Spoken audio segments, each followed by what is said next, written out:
안녕하세요. 김호준입니다. 저는 유치원 과정에 대해서는 대형 단설 유치원 신설은 자제하고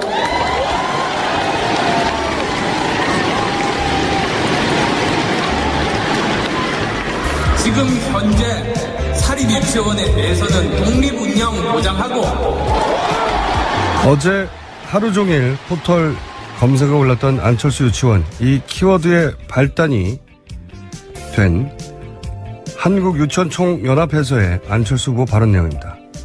안철수 후보는 분명 단설 유치원이라고 말을 했으나 이것이 병설 유치원으로 잘못 보도되며 촉발됐던 이 논란을 지켜보며 그런 생각을 했습니다.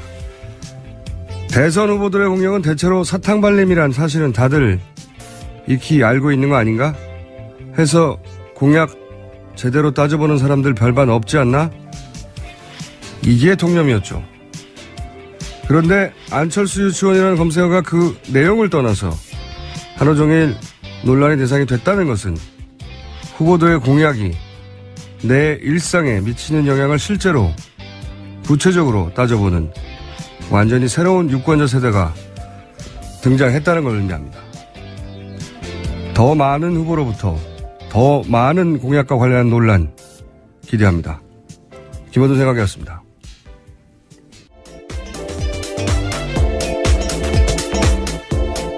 시사인의 김은지입니다. 자, 첫 뉴스가 우병우 전민정 수석 관련 맞죠? 네. 네. 어제 또 영장 기각됐습니다. 아니 오늘 자정입니다. 예. 저희가 이제 일종의 예언 비슷한 걸 했었는데 우병우 전민정 수석 관련 검찰 수사 와중에 나온 고위 검찰 관계자로부터의 이야기 지난주에 전해드린 적이 있는데 뒷이야기처럼 혼자 안 간다. 네. 몇 년 더 감옥을 가더라도 다 끌고 가겠다는 식의 그런 협박이 있다고 그 검찰 내부의 고민이라고 검찰 내부에 있는 두 자릿수에 가까운 우병우 소위 라인 과연 광범위하게 퍼져 있는 그 라인들의 불이익을 주면서 수사를 제대로 할 수 있겠냐. 기각됐어요? 네. 권순호 부장판사가 기각에 대해서 이렇게 설명했습니다. 혐의 내용에 관해서 범죄 성립을 다툴 여지가 있고 이미 진행된 수사와 수집된 증거에 비추어 증거인멸 및 도망의 염려가 있음이 충분히 소명되지 않아서 구속의 사유와 필요성을 인정하기 어렵다. 이렇게 밝힌 겁니다. 이런 우려가 계속 있었죠. 예. 이제 마지막 퍼즐인데 과연 제대로 수사를 할 수 있겠는가 검찰 내부에서 그런 우려가 많은데 역시 그리고 이제 그 기소 내용이 오히려 세월호 같은 것도 빠지고 약해진 거 아니냐 이런 지적도 있었거든요. 네, 검찰이 제대로 기소가 아니고 아직 구속영장 청구 제대로 하지 않았다라는 비판을 사고 있는데요. 네. 외압수사 논란에 대해서는 빼면서도요. 또 관련해서 위증 혐의는 넣었습니다. 그러니까 논리적 모순이 있는 거죠. 그러니까요. 이 위증에 대해서 법원이 그렇게 엄격하게 그 영장을 발표해오지 않았거든요. 그러니까 이건 폭풍이 좀 있겠습니다. 검찰 개혁으로 가야 되는 거 아니냐는 국민 여론을 형성하는데 큰 자충수라고 보여지네요. 이렇게 되면 이제 구속영장을 다시 청구하지는 않고 이걸로 끝난 거죠. 예. 네, 한 번 했던 영장을 재청구했기 때문에요. 또 하긴 힘들어 보입니다. 게다가 그 대선이 곧 시작되기 때문에요. 공식 선거 운동이요. 아마 마무리해서 불구속으로 기소할 것으로 보입니다. 그러니까요. 이제는 불구속 기소하고 자유로운 상태에서 이제 재판에 임하게 되겠죠. 이게 남은 거는 박근혜 최순실 게이트라고 해서 수사를 했던 범죄 중에 남은 거는 이제 대기업, 예. 특검에서도 수사를 하려고 하다가 이재용 부회장 영장 기각되면서 아예 못했던 SK나 롯데나. 예, 시간이 부족해서 못했었죠. 예. 대기업 뇌물 공여 의혹, 이 부분만 남은 거죠. SK와 롯데 등 대기업 회장들이 검찰 왔다 갔다 했습니다. 그런데 어디까지 기소할 수 있을지를 좀 지켜봐야 될 것 같습니다. 자, 이건 말이 많을 것 같습니다. 우병우 전 민정수석에 대한 그 대중의 관심은 사실 이 사안 초반부터 이 최순실 박근혜 게이트의 첫 시작이 우병우 전 민정수석이었어요. 네. 이석수 감찰관에 대한 부분이었죠. 네, 그 이전부터 있었어요. 가장 먼저 우병우 전 민정수석에 대한 이야기부터 시작된 거거든요. 이게 작년 여름에 시작된 겁니다. 개인 비리와 관련해서. 예. 작년 여름에 우병우 전 민정수석으로 시작돼서 나머지 주요 국정농단 관련자들은 다 구속되고 이제 심지어 박근혜 대통령까지 구속된 상황에서 게이트의 첫 출발이었던 우병우 전 민정수석은 결국 구속영장이 기각된 채로 사건이 마무리되어 가네요. 네, 결국 검찰이 자신의 검찰 출신이고 자신과 관련되어 있는 혐의에 대해서는 제대로 수사 못했다라는 비판 피할 수가 없습니다. 자, 반면에 우병우 전 민정수석은 이렇게 이제 불구속으로 일단락이 됐고요. 반면에 고영태 씨가 긴급 체포됐어요? 그죠? 어제 저녁 9시입니다. 네. 긴급 체포돼서요. 현재 조사를 받고 있습니다. 검찰은 고 씨가 검찰 출석에 불응할 우려가 있다라는 이유로요. 체포영장 발부받은 뒤 고 씨 자택도 압수수색했습니다. 이게 이제 불응할 우려가 있다는 건 저는 이해가 안 가는 게 사실은 고영태 씨가 최순실 씨와의 관계를 유지하다가 뭐 잘못한 게 있으면 관련해서 처벌을 받아야 되겠죠. 그런데 긴급 체포한 이유는 잘 이해가 안 가요. 왜냐하면은 특검에 굉장히 여러 번 출석했고 검찰도 여러 번 갔습니다. 네, 여러 번 자료도 제출했거든요. 근데 갑자기 불응할 우려가 있다고 체포영장을 발부한 것이 이것이 오히려 우병우 민정수석 건이 이게 기각으로 날 우려가 있어서 뭐랄까요 시선 돌리기 그런 용도가 아닌가. 혹은 이제 보수 진영에서 끊임없이 고영태 씨가 이 모든 걸 기획했다고 태극기 측에서 그런 주장을 했었죠. 이게 굉장히 석연치 않습니다. 네, 계속 소환 시점을 맞추고 있었다고 합니다. 연락이 됐다고 하는데요. 이런 식으로 체포하는 경우는 굉장히 이례적입니다. 그러니까요. 변호사도 있고 변호사와 출석 일자를 조절하고 있었고 그래서 이 문제는 저희가 따로 잠시 후에 민의로 변호사와 연결해서 일이 어떻게 된 건지 자세히 한번 물어보기로 하겠습니다. 하지만 상식적인 수준에서는 이해가 잘 안 가네요. 고영태 씨는 만나 취재해 보셨죠? 김은지 기자도. 네. 사실 지난주에 만나서도요. 그때도 계속 검찰이 전화가 와서 일정을 조절하고 있었습니다. 원래 검찰이 출석해달라고 하면 그날 당장 네 하고 가기보다는 자신의 원래 일정이 있기 때문에요. 시간을 맞추거든요. 네, 그래서 조절하죠. 계속 시간이 어때는 어렵기 때문에 언제 나가겠다 이렇게 조율을 하고 있는데도 갑자기 오늘 어제 체포영장 쳤다고 해서요. 많이 당황스러운 뉴스였습니다. 네, 문을 뜯어서 가더라고요. 이 부분은 저희가 잠시 후에 민의로 다뤄보겠고요. 자, 다음 순요. 네, 어제 최순실 씨 뇌물 혐의 재판이 있었습니다. 그 자리에 증인으로 노태강 전 문화체육관광부 체육정책국장이 나왔습니다. 이런 증언을 했는데요. 박 전 대통령이 유독 승마만 챙겨 힘들었다라고 하면서요. 야구 등 다른 종목이 많은데도 유독 승마만 챙겨서 저희들이 돌아버릴 정도였다. 이렇게 증언했습니다. 여기서 저희들은요. 문화체육관광부 공무원들을 뜻합니다. 그랬겠죠. 사실 문체부 체육 정책을 하는 분들의 입장에서 보자면 우리나라의 스포츠가 얼마나 많습니까? 축구, 야구처럼 팬층이 두터운 것도 있고요. 굉장히 많은데 왜 대통령이 직접 승마만 챙기냐. 그래서 체육 정책국장은 돌아버릴 정도였다고 이제 증언할 수준에 말이 안 되는 거죠. 대통령이 특정 종목 하나만 계속해서 묻고 따지고 그래서 이제 담당자들이 도대체 왜 그러냐고 돌아버릴 지경이었다고 했더니 알고 봤더니 이제 정윤아 씨가 승마를 했던 거죠. 예. 지금에서 이런 증언들이 나오는군요. 자, 다음 뉴스는요. 지난주 3일과 4일에 미국 NBC 방송 앵커가 한국에서 생방송했습니다. 그런 다음 날 친박 집회 사회자가 대표로 있는 인터넷 신문에 가짜뉴스가 나는데요. 주한미군이 오늘 밤 전투 준비가 돼 있다란 작전명으로 전투 태세에 돌입했다. 이런 뉴스를 내세웠습니다. 하지만 그것은 주한미군의 오래된 구호고요. 작전명이 아닙니다. 이런 식의 가짜뉴스를 퍼뜨리고 있는 겁니다.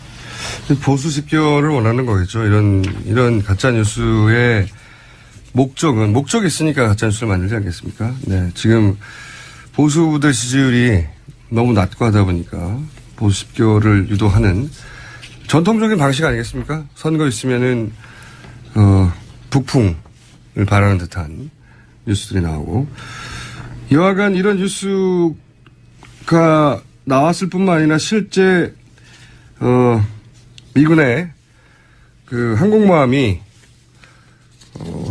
오고 하는 바람에 뉴스가 안보 위기 상황 아니냐고 하는 관련 뉴스가 많이 나오긴 했죠. 네, 또 트럼프 대통령이 자신의 트위터에서 계속 관련된 뉴스를 언급하고 있긴 합니다. 네. 그러자 이제 각 정당의 후보들이 신속하게 반응을 했어요. 네, 범보수 후보들이 특히 안보 이슈를 꼭 붙들고 나섰는데요. 판문점과 임진각을 방문한 홍준표 자유한국당 후보는 좌파가 안보 위기 초래했다라면서 목소리를 높인 겁니다. 좌파가 트럼프 대통령을 뽑은 건 아니지 않습니까? 우리나라 좌파가. 네. 그런데 어쨌든 안보 위기를 초래했다.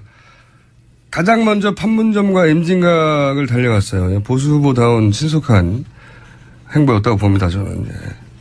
또 유승민 바른정당 후보도 사드 배치를 두고 진보 진영 후보들이 말 바꿨다 이렇게 비판하고 있습니다. 문재인 후보 같은 경우에는 긴급안보 비상회의 제안했는데요. 5+5로 당대표와 대선 주자가 같이 만나서 이야기하자 이런 제안을 긴급하게 했습니다. 네, 받아들일 리가 없죠, 다른 후보들이. 근데 심상정 정의당 후보는 환영했습니다. 그렇지만 이 비상회의 가진 않았고요. 네. 이 말 바꾸기를 한다는 지적은 맞아요. 사실 사드에 대한 입장 변경을 안철수 후보가 먼저 했고 보수표가 필요한 상황에서 그리고 문재인 후보도 여기에 대해서 입장 변경이 있는 것처럼 얘기했단 말이죠. 말 바꾸기는 한 건 맞고요. 이런 상황에 대해서 사실은 사드에 대한 입장을 변경할 때 변명을 하면 되게 구차해요. 뭐라고 말하든 간에 안철수 후보든 문재인 후보든 어느 정도 입장 변경, 그러니까 안철수 후보는 이제 찬성 쪽으로 완전히 바뀐 거고, 문재인 후보도 북한이 계속 저렇게 나온다면 배치할 수밖에 없지 않냐고 입장을 좀 바꾼 거란 말이죠. 뭐라고 말해도 구차한 상황이 될 수 있는데, 저는 이런 이제 북풍 시나리오가 보수를 도와주는 게 아니라 이건 야권 후보들이 사드 배치에 대해서 입장을 변경할 때 덜 구차하게 만들어주는 효과를 내요. 생각해보면, 이 상황이 저렇게 되니까 어쩔 수 없는 거 아니냐라고 하는 야권 후보들의 변명이 덜 구차하게 들리는 효과를 거꾸로 만들어주고 있다. 이해가 안 갑니다. 왜 이런 바보 같은 시나리오를 만들어서 보수 쪽에서 집권할 생각이 아예 없는 건지. 이거 예전의 방식이거든요. 막 안보 위기론 퍼뜨리고 하는 게. 보수가 전통적으로 기대해왔던 전략이긴 한데 이번에는 이게 거꾸로 야권 후보들이 보수 아젠다에 같이 끼어들어가는 그 상황을 덜 구차하게 만들어준다. 전 나쁜 전략이라고 봅니다. 대단히 이번에. 누구에게 나쁜 전략? 보수 후보 쪽에 나쁜 전략인 거죠. 전통적으로 이런 게 유리했는데 이번에는 안 유리하다는 겁니다. 자, 근데 안철수 후보는 어제 여기에 신속하게 대응하기에는 뭔가 논란이 하나 터져가지고, 그죠? 유치원 논란이? 예, 앞서 말씀하셨던 것처럼 유치원 관련해서요. 어제 굉장히 뜨거웠습니다. 안철수 국민의당 후보가 유치원 관련 공약을 발표하면서 대형 단설 유치원 설립을 자제하겠다라고 발언해서 학부모들의 비판을 사고 있습니다. 이게 이 민감한 안보 사안이 터졌을 때 물론 어느 정도 만들어진 거지만 신속하게 대응할 액션 기회를 좀 놓쳐버렸어요. 유치원 논란 때문에. 예. 근데 저도 하도 유치원 나와서 좀 들여다봤더니 이게 이제 한국 유치원 총연합회라고 하는 사설 유치원을 운영하는 분들의 이익단체죠. 예. 근데 이제 이런 큰 모임의 대선 후보들은 가지 않을 수가 없어요. 특히나 유치원을 운영하는 분들 보면 그분들은 학부모를 만나잖아요. 매일매일. 그러니까 전파력이 있는 단체란 말이죠. 그래서 외면하기 쉽지 않죠. 근데 여기 가서 단설 유치원이라고 했는데 이거 언론이 병설이라고 잘못 보도가 됐어요. 예, 그 부분에 대해서는 잘못된 보도라고 했고 바로잡아졌습니다. 예, 왜 이렇게 오보가 났는지는 모르겠지만 이제 병설 단설을 간단하게 얘기하면 병설은 초등학교 남는 시설을 이용하는 유치원인 거죠. 교장이 원장이 되고 단설은 별도로 유치원을 애초에 만들려고 국공립으로 만든 학교의 병설이 아닌 단독 유치원인 건물이 거죠. 있는 거죠. 네. 예. 둘 다 국공립인데 사설 유치원과 경쟁 관계겠죠. 네. 그래서 아마 이 유치원 총연합회에 가서는 대형 단설 국공립 크게 만들어진 유치원은 자제하겠다고 말을 할 수밖에 없었겠죠. 그 단체가 원하는 게 그런 거니까. 근데 저는 이게 실수였다. 국민의당 일정 공약팀에서 이 일정은 잡지 않는 게 더 좋았거나 아니면 갔다 오면 원론적 수준만 언급하는 게 좋았을 뻔했다는 생각을 해요. 왜냐면은 이게 이제 공공성 회복하고 충돌하는 지점이 있단 말이죠. 국공립을 많이 지어야 되는데 국공립 중에 단설은 자제하겠다고 해버리면 대형 단설을 자제하겠다라는 고 강조하고 있습니다. 대형 단설은 더 좋아해요. 부모님들이.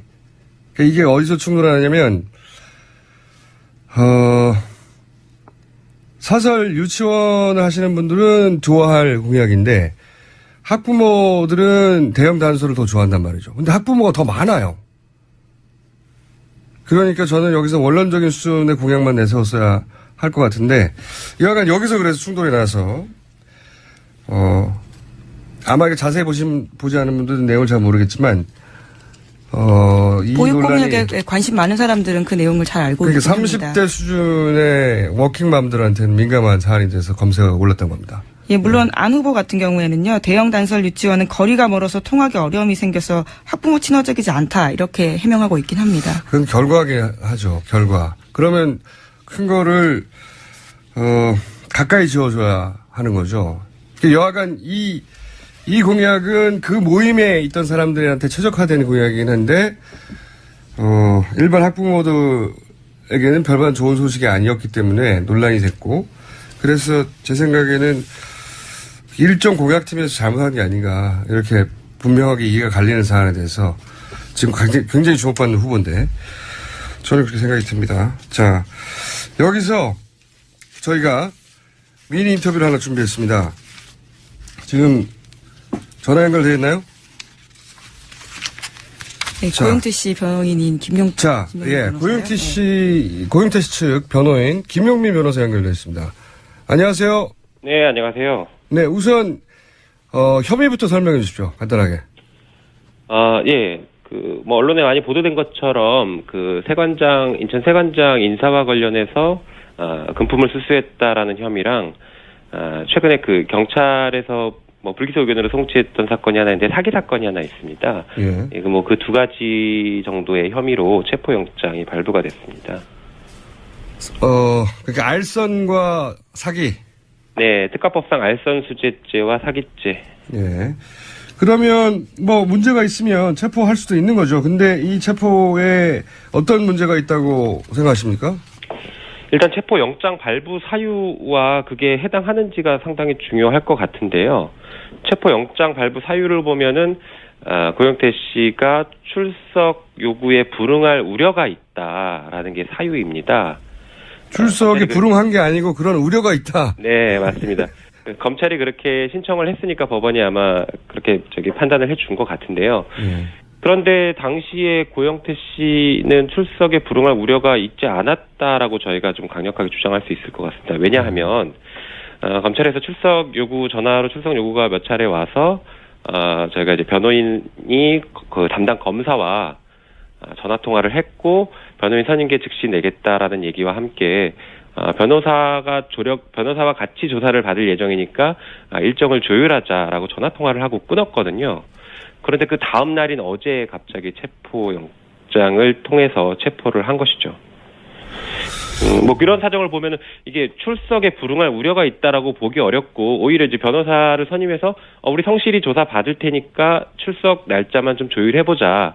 이렇게 얘기가 된 것인데 이게 과연 출석 불응 우려가 있는 것인지 의심스럽습니다. 근데 왜 그랬을까요? 저도 사실 출석일 조정을 많이 해봐서 이럴 경우에는 당연히 합의해서 그 날짜 맞춰서 가는 건데 더군다나 네. 전날 그런 얘기를 했으면 다음날 체포영장을 발부할 이유가 제가 봐도 없을 것 같은데 왜 갑자기 이렇게 체포영장을 발부했을까요? 날짜를 보니까 체포영장은 사실 그 전에 발부를 받아두었고요. 아, 이미? 네네. 체포영장을 발부 받아놓고 출석 일자를 조율했다는 건가요, 그럼? 예, 발부 받아놓고 이제 저희 변호사랑 통화를 할 때에는 일정 조율하겠다 이렇게 얘기가 됐던 것이죠. 거꾸로 변호사님하고 통화할 때 조율을 하긴 했었다고 하는 그냥 어떤 명분을 만들려고 했던 거 아닌가요, 이게? 이상하네요.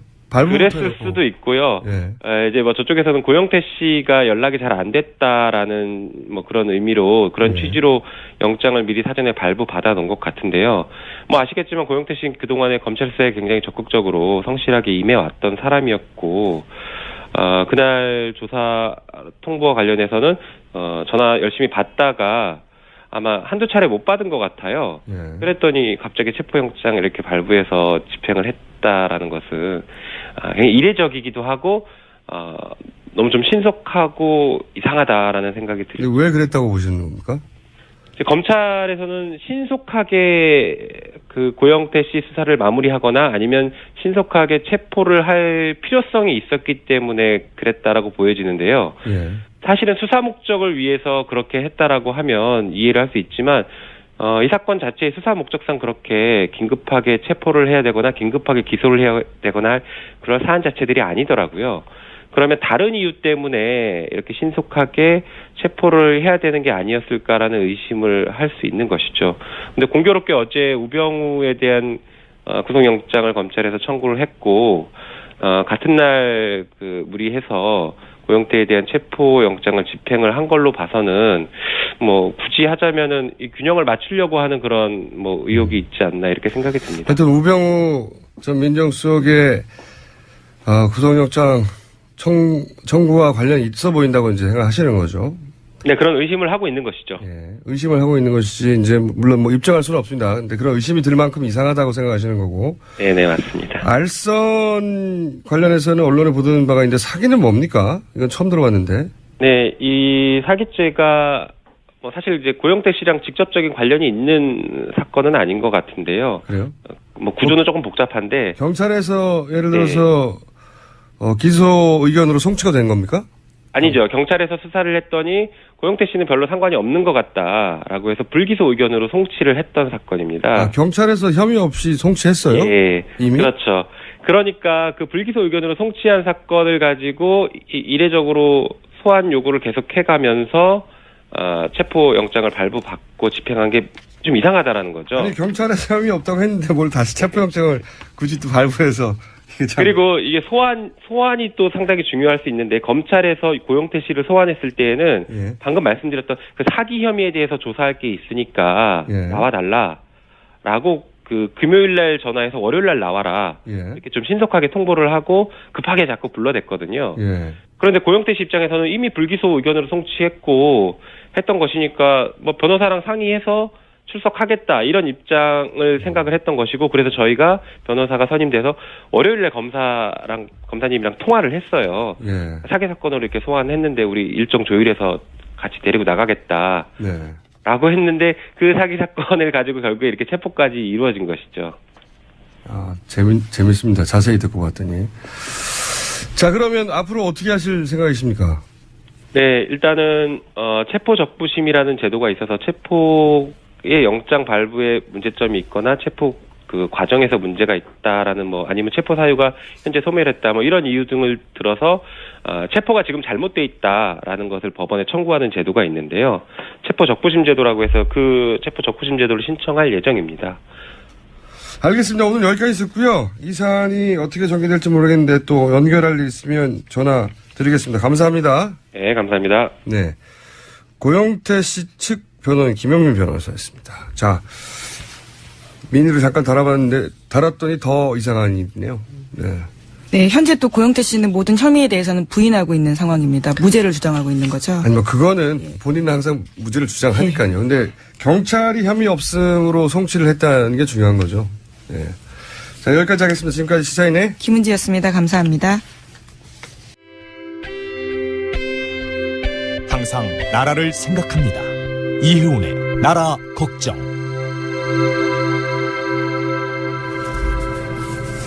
자, 나라를 걱정하다가 본인을 걱정하다가 당을 걱정하다가 이제 후보를 걱정하다가 걱정을 거의 안 하시는 지경에 이르신 것 같아요. 근데 그게 있잖아요. 네. 나라, 당, 후보 다 나라 걱정 안에 포함되는 거예요. 그러니까 이제 그런 이제 후보 걱정까지 하다가 이제 아유 걱정이 또 별로 달라진 것도 없고 이 정도까지 가신 거 아니에요? 꿋꿋하게 가자. 바른정당은 뭔가 약간 점점 초탈해가는 분위기예요. 우리 원래 초탈이었어요. 보니까 이 언론 보도가 맞는지 모르겠는데 그냥 뭐 완주하자 이런 톤으로. 아니 왜냐면 저희가 네. 어쨌든 조건으로 내걸었던 게 지금 전혀 이루어지지 않고 이루어질 가능성이 점점 희박해지잖아요. 그럼 남는 건 완주라고 처음부터 말씀드렸으니까요. 네. 그런데 이제 그렇지만 현실적으로 현실 정치인들이 또 현실 정당이 돈의 문제도 있고 나중에 지방선거 문제도 있고 국회의원이 30명씩이나 되는데 이렇게 아무런 어떤 대선 기간에 액션 없이 그냥 아무런 액션이 없다니요. 죽어라고 하고 있어요. 아니 제 말은 네. 단일화나 연대에 관한 액션을 특별히 더 하지 않고 예전에 사실 온갖 수단과 방법을 다 동원해서 어떻게든 그 목적을 달성하려고 하는 게 대선 기관인데 바른정당은 약간 이렇게 아니요, 저희는 가치를 지키는 게 우선이고 약간- 가치를 훼손하는 소위 정치공학은 배제한다. 이게 저희 처음부터 선언한 거였어요. 약간 종교단체 냄새도 나면서 점점 종교단체. 약간 초탈하면서 이런 거 그러니까 아니 이런 정당이 있어야 되는 거 아니에요? 그냥 뭐 이기기 위한 또는 뭐 자기들이 좀 더 이득을 보기 위해서는 뭐 명예고 가치고 명분이고 다 번지고 그냥 이전 투구하는 그런 거 이제 질리지 않으셨어요? 다 좋은 말씀이신데 예.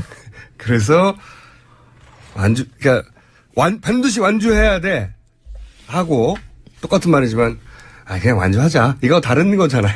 뉘앙스가 근데 두 번째에 가까운 상태 아닌가요 지금? 점점 완주하겠다는 강력한 의지를 갖게 하시네요.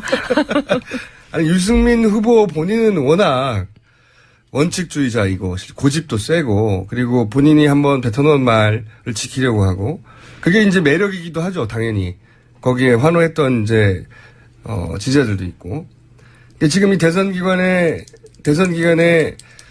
보수 후보들끼리라도 단일화해야 되는 거 아니냐 이런 목소리 분명히 있었고 또 한편으로는 지금 그 지형이라면 국민의당과 단일화해야 되는 거 아니냐 이런 목소리 분명히 양쪽에 있었잖아요. 근데 양쪽 모두 그다지 가능성이 점점점 낮아지고 있다 이렇게 보여져서 그죠? 그러니까 저희가 단일화를 하기 위해서는 반드시 탄핵을 만든 세력, 탄핵에 불복하는 세력 청산이 되지 않으면 단일화 없다고 처음부터 말씀드렸잖아요. 근데 이제 의원님은 유승민 후보하고 바른당 내에서는 가까운 축에 드는 의원님이시잖아요, 당연히. 근데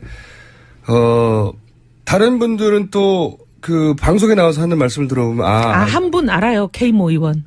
한 분밖에 없으면서 뭘 자꾸 다른 분들이라고 그러세요, 복수처럼. 아니 다른 방송 저희 방송 말고도 다른 방송에 가서 그분이 계속 얘기하세요. 안철수 후보하고 단일화해야 하고 안철수 그러니까 만약에 이제 정당들의 그 사람들이 나와서 각 자신의 후보를 옹호하고 뭐 이럴 때 또 공격하고 안철수 후보에 대한 공격이 나오면 바른정당 의원이 튀어나와서 변호를 하고 그 한 분이라니까요.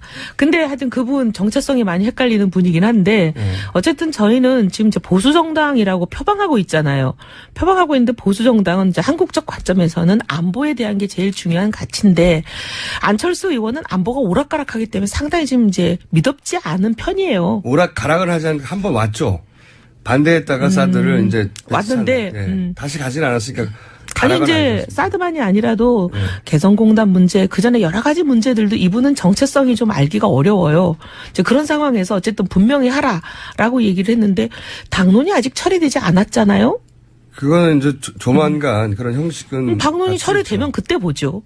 그러면 그 사드 배치에 대한 당론이 철회가 되면 그러니까 사드 반대에 대한 당론 철회가 되고 사드 배치한다라고 국민의당 당론 자체가 그렇게 변하고 나면 그러면 안철수 후보하고 유승민 후보의 단일화도 가능하다.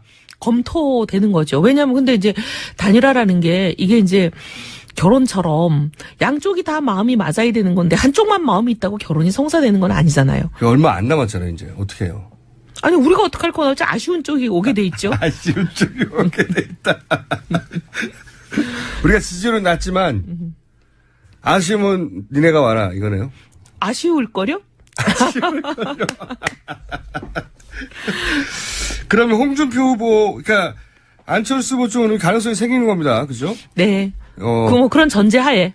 당론, 그러니까 사드 문제가 가장 핵심이었잖아요. 네, 유승민 후보가 다른 얘기는 하지 않고 사드에 대해서 얘기를 했죠. 대표적으로 사드를 얘기했으니까. 예. 근데 사드의 당론이 변경이 그 배치하는 쪽으로 국민의당 당론이 바뀌고 나면 네. 그러면 반대했던 명분은 이제 다른 명분이 있었는데 말을 안 하는지 모르겠지만 네, 일단 1번 명분은 일단 사라지는 거니까. 그렇죠? 예, 명분이 약해지는 거니까 검토 우리는 하는데 문제는 우리만 검토하고 되는 것도 아니고 저쪽 아쉬운 쪽이 검토해야죠. 하여튼 양쪽이 맞아 떨어지면 가능하죠. 그리고 단일화의 이제 조건에 관해서 얘기해야 되잖아요. 그다음부터는. 네. 그럼 단일화가 될지 또 저쪽은 연정을 얘기하고 있으니까 연정을 할지 이제 그건 검토하고 얘기해 보면서 조정이 연정이라는 되겠죠. 건 뭘 의미하는 겁니까? 후보는 각각 그대로 살아있대. 연정이라는 거는 이제 과거 DJP 연대 같은 것도 연정의 범주 안에 든다고도 그때는 보는 것 후보를 같아요. 하나로 하고 네. 그다음에 이제 집권을 하고 나면 공동 운영을 한다 이런 의미죠. 단일화가 아니라 연정을 전제로 한 후보 사퇴가 되는 거네요. 그 경우에는. 그럴 가능성도 이제 뭐 열어놓고 지금 저쪽은 얘기하는 거고 우리는 저쪽은. 단일화를 얘기하는 거고 뭐 여러 가지 이제 지금 그러니까 얘기하고 있는 거죠. 조건이 맞아서 한 후보가 사퇴한다면 지금 지지율상으로는 안철수 후보가 아니라 유승민 후보가 사퇴하기를 사람들이 그 전망할 텐데 유승민 그거야 후보의 옵션에 단일화 그리고 연정을 전제로 한 사퇴 이 2번 사퇴도 있는 겁니까? 옵션 속에? 단일화를 하더라도 사퇴가 전제로 되는 거기 때문에 근데 단일화는 조건을 놓고 그 조건 하에서 서로 경합하여 한 사람 뽑는 거지만 사퇴는 후보 자신의 결정이잖아요. 무슨 말씀인지 알겠는데요. 그거는 아직 후보한테 제가 물어보진 않았는데 후보는 단일화를 얘기했기 때문에 연정에 대해서는 좀 더 검토가 필요할 거예요 아마. 근데 국민의당 쪽 안철수 의원 쪽은 다 연정을 계속 얘기하고 있었잖아요. 그렇죠. 단일화 얘기를 한 게 아니라. 아니라. 예. 이쪽은 단일화를 얘기하고 있었기 때문에 어쨌든 이제 그게 이제 뭐 서로 양가가 혼사를 하려면 온갖 뭐 협의와 논의가 이제 이루어지는 거니까 그런 게. 근데 그런 논의 자체를 김무성 선대위원장과 국민의당 측이 하고 있는 듯이 뭐 간간히 보도가 있긴 있었는데. K 의원이 계속 그러신다니까요. 한 분밖에 없는 걸 자꾸 그렇게. 예. 그래요? 그건 네. 제가 그럼 K 의원에게 네. 김성태 의원에게 물어보기로 하겠습니다. 그렇군요. 그러니까 국민의당 내에서도 이해운 그냥 제가 임의로 그냥 표현하자면 이해운 파와 김성태 파와 의견이 다른 거네요. 파라고 얘기하면 안 되죠. 거기는 하나밖에 없는데. 어떻게 제가 임의로 네. 이렇게 붙였습니다. 하여튼 네. 의견이 갈리는 의원님들이 네. 있는 거죠. 아니 뭐 네. 그런 게 아니 부부간에도 의견이 다르고 부모 자식 간에도 의견이 다른데 누가 더 우세합니까? 당내. 거기는 하나밖에 없는데 누가 우세하겠어요. 자꾸 하나라고. 본인만 그렇게 믿고 계신 거 아니에요? 자, 그렇군요. 그럼 마지막 그 소위 연대든 단일화든 하나가 될 수 있는 가능성이 있긴 남아 있는 거군요. 여지는. 네. 그 가능성이 높나요? 아니면 자유한국당과 연대든 단일화든 가능성이 높나요? 수치로 그거야 비교해보자면. 그거야 뭐 누구도 예단할 수 없는 문제지만 늘 말씀하셨잖아요. 홍준표라는 분은 안 변하는 분이라고. 그런 가능성이 상당히 닫히는 거죠. 그래요? 그러면 홍준표 후보와의 단일화 혹은 연대 가능성과 안철수 후보와의 연대 혹은 단일화 가능성 둘을 비교하자면 1번, 2번으로 놓자면 안철수 후보와의 단일화 연대 가능성이 그나마 좀 더 높다. 근데 그나마. 사실 뭐 세상 일이라는 게 알 수 없기 때문에 확률로 굳이 얘기하라 그러면 50대 50이죠. 그래요? 예. 아예 안 될 확률과 비교하자면요. 그것도 50대 50이죠. 네. 물어봐야 별 소용없는 질문을 계속 해왔습니다. 듣고 보니까. 지금 어떻게 될지 모른다는 거네요. 네네. 예. 개인적으로는 어떻게 보세요? 개인적으로 그냥. 안 될 것 같아요? 제가 요 요 방송 끝나고 따로 말씀드릴게요.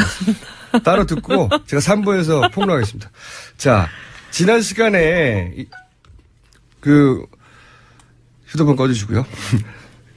지난 시간에 나오시자마자 내가 땡땡일보를 절도했다면서 막 화가 나가지고 얘기하셨잖아요. 혹시 이 이후에 아, 막 항의 전화 받았어요. 그 땡땡 일보로부터.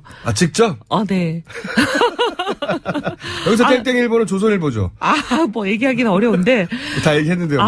본인이. 아니, 진짜 우리 신문 끄는 거예요. 선배부터 시작해서. 예. 진짜 그 때문에 끄는 거예요. 등등. 여러 그래서- 전화 받았어요. 그래서 그 이후에 그 소위 이제 조정동으로 대변되는 보수 언론 네. 대선 관련 보도를 또 다시 눈여겨봤더니 좀 변화가 있던가요? 그러고 나서 며칠 있다가 예. 안철수 후보가 다자구도에서도 모 후보를 상당한 수 오차범위 바뀐 것 같던데 예. 그 정도로 이긴다. 이게 일면에 거의 숟가락만한 글씨 하나가 숟가락보다 큰 글씨로 보도되지 않았나요? KBS 연합 여론조사가 예. 지난 일요일 날 예. 조사됐는데. 등등 많이 보도되던데. 예. 네네. 근데 이제 그게 좀 있다 보니까 뭐 샘플링 왜곡이 있다 없다 굉장히 논란이 시끄럽더라고요. 그렇죠. 예. 예. 그러니까 보수 언론의 보도 행태, 그러니까 이제 바른정당 입장에서는 정통 보수가 여기 있는데 네. 왜 야권의 후보 한 사람 밀어주느냐. 아니, 그러니까 보수라고 볼 수 없는 분을 보수 후보라고 보수의 대표 주자인 것처럼 자꾸 이제 포장을 하는지 굉장히 저는 유감이죠. 그래서 이제 언론에 대해서 처음으로 당했다 싶어가지고. 처음이 아니라니까요. 당한 지 10년도 넘었다니까요. 아니 근데 이 세력 자체가 네. 그 국회의원이 30명 이상 있는 보수 정당이 이렇게 보수 매체로부터 외면당한 게 기억이 없어요, 저는. 공식적인 정당으로는 그렇지만 예. 세력이 요만한 세력이 당했던 건 2007년에도 있었어요. 아, 요만한 세력. 네. 주류가 아니면. 네. 근데 지금 밀어주는 쪽도 주류는 아니잖아요. 보수 매체가. 제가 보니까 그래요. 그러니까 지금 불만은 우리가 보수 비주류여서 밀쳐내는 건 상관이 없는데 혹은 상관이 없다기보다는 당해왔던 일인데 덜 그런데. 덜 억울한데 아니 저분은 보수 후보가 아닌데 왜 보수 1번, 2번 타자를 두고 밀어주느냐 이런 그건 보니까 불만인 이제 거죠. 보수 진영에서 최악을 피해서 차악을 차라리 선택하겠다. 이런 지금 현재 작전 같아요. 네, 그런 것 같죠. 보수 네. 매체에서는. 본인들이 보기에도 이 소위 자기들이 밀고 있는 이 모 후보, 안 후보죠, 뭐.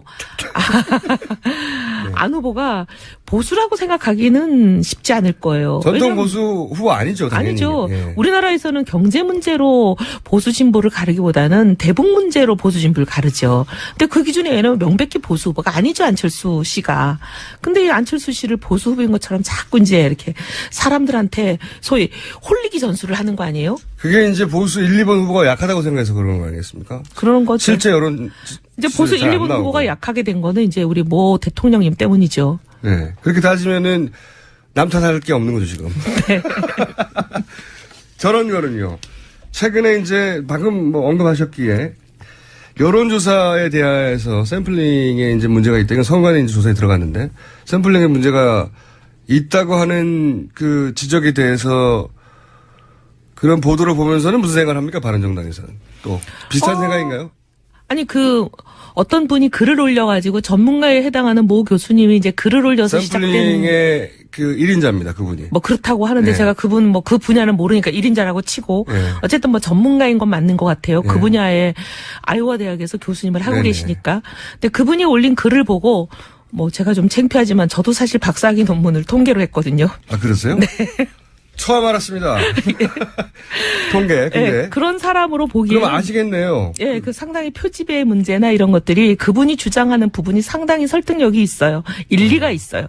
물론 제가 이제 여론조사 데이터나 이런 거를 모두 다 보지 않았기 때문에 확정적으로 말씀드리긴 어렵지만 그분이 이해가 안 된다고 얘기하는 부분은 저도 역시 이해가 안 되고 어떻게 이런 여론조사가 있을 수 있나. 한번 그 데이터를 봤으면 좋겠다 이런 생각이 들었어요.